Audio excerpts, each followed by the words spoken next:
નમસ્કાર, અમારી news channel news for Kathiawad ને લાઈક કરો, શેર કરો અને સબસ્ક્રાઇબ કરો. News for Kathiawad. નમસ્કાર.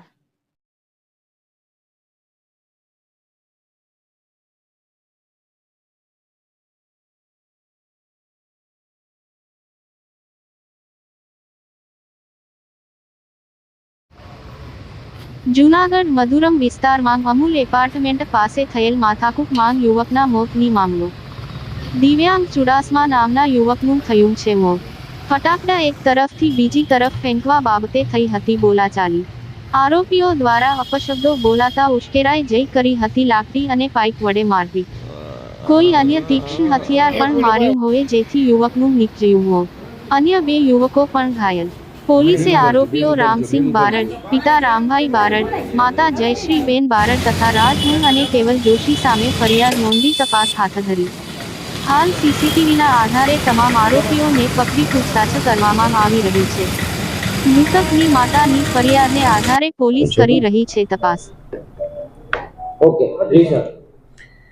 ગઈકાલે દિવાળીની મોડી રાત્રે સી ડિવિઝન પોલીસ સ્ટેશન વિસ્તારમાં આવેલા મધુરમ ગેટથી ચોબારી રોડ તરફ જતા જે અમૂલ એપાર્ટમેન્ટ આવે છે ત્યાં એક મોડી રાત્રે ફટાકડા ફોડવા બાબતે બનાવ બનેલો, જેમાં ફરિયાદી પુષ્પાબેન વિનોદભાઈ ચુડાસમા, જેમનો પુત્ર દિવ્યાંગ ઉર્ફે યશ, જે 27 વર્ષનો હોય અને જીઓમાં મેનેજર તરીકે નોકરી કરતો હોય તથા ગાડી લે વેચનો ધંધો કરતો હોય, આ પોતાના મિત્રો સાથે ડિલક્સ પાનની દુકાન જે અમૂલ એપાર્ટમેન્ટની સામે આવેલી છે ત્યાં મોડી રાત્રે 1 થી 2 ની વચ્ચે ફટાકડા ફોડતા હોય. આ સમયે સામેની સાઈડ અમૂલ એપાર્ટમેન્ટમાં અન્ય શખ્સો પણ ફટાકડા ફોડતા હોય અને ફટાકડા રોડની સામેની સાઈડ ફેંકવા બાબતે બોલાચાલી થયેલી, જેથી આ જે આરોપી તરફે જે ગ્રુપ છે તેમાં કેવલ જોશી અને રાજહુણ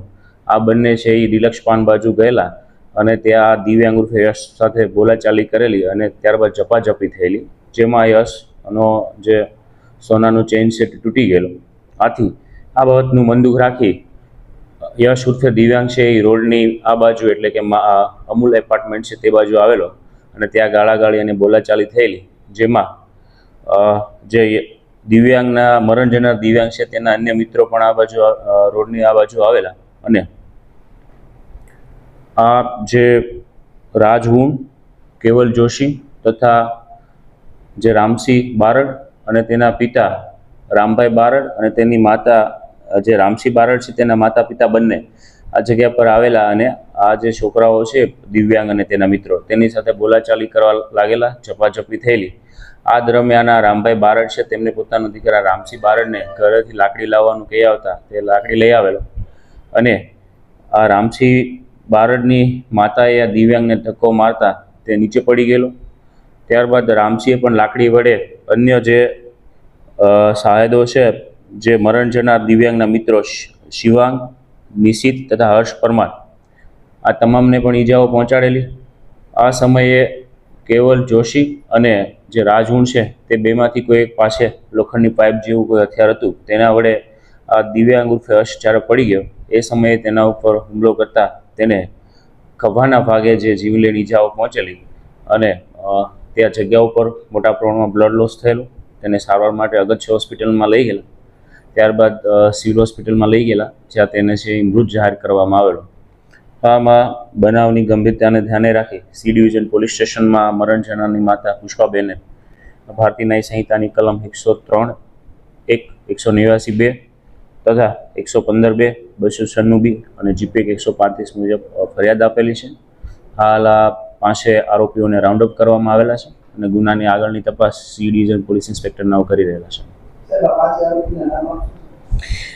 5 આરોપીઓમાં ખાસ તો જે અમૂલ એપાર્ટમેન્ટમાં રહેતો રામસિંહ બારડ, તેના પિતા રામભાઈ બારડ અને માતા જયશ્રીબેન બારડ એટલે કે બાપ દીકરો અને તેની માતા એક જ પરિવારના 3 સભ્યો જે ફટાકડા ફોડવા જેવી સામાન્ય બાબતમાં જે બોલાચાલીથી શરૂ થયેલો બનાવ છે આ એક પ્રકારના દુઃખદ હત્યાના બનાવમાં પરિણમ્યો છે. સાથે અમૂલ એપાર્ટમેન્ટમાં રહેતો રાજહુણ અને મધુરમમાં રહેતો કેવલ જોશી આ 5 આરોપીઓએ સાથે મળી અને આ જે દિવ્યાંગ ઉર્ફે યશને છે જીવલેણ ઈજાઓ પહોંચાડતા તે મરણ ગયેલો છે. હાલ આ 5 આરોપીઓને રાઉન્ડ અપ કરવામાં આવેલા છે. તેમની પૂછપરછ શરૂ છે અને આગળની તપાસ છે એ પોલીસ ઇન્સ્પેક્ટર કરી રહેલા છે. તમામ આરોપીઓ પૈકી આ રાજ હુણ અગાઉ પોરબંદર જિલ્લામાં છે 374 મુજબ ગુનો દાખલ થયેલો છે. આ સિવાય અન્ય કોઈને મળી આવેલા નથી. હાલ નથી, પણ આ જે કેવલ જોશી છે તેના ફાધર છે એ પોલીસ વિભાગમાં ફરજ બજાવતા હતા, જે હાલ નિવૃત્ત છે.